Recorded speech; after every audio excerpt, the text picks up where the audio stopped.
Can you hear that? That's the sound of millet toasting. Okay, so for those of you who are curious about how to cook millet, here it is. So I put some oil, a little bit of oil in the pan, and I am toasting the millet. And now I'm going to add some water. So millet's an amazing grain. It's delicious, it's healthy.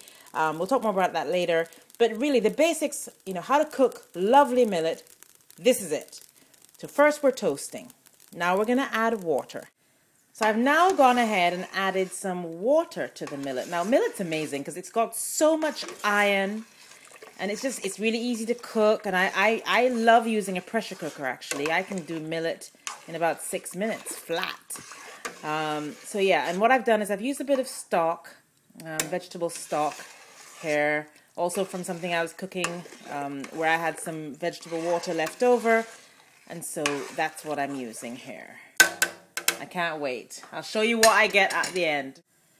This is a lentil stew I made earlier. Now I love cooking in bulk, as you can see. I love cooking in bulk because then I can freeze some and I can have some immediately. I can put some in the fridge, and I tend to vacuum things as well so they last longer.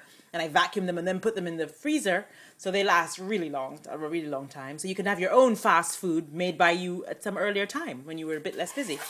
Now, really, these lentils were these lentils. I had some lovely Bob's Mills organic French petite lentils, and I chopped up everything in advance. So I had my leeks, my sweet yellow onions, I had my celery, my carrots, I had my, I mean, you can probably see here all of this, look at all this.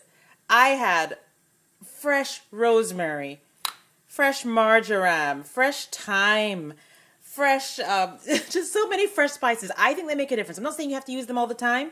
Then I had a load of portobello mushrooms in here. You can't see much of it now because it's kind of reduced down, but it's just so delicious. Absolutely delicious.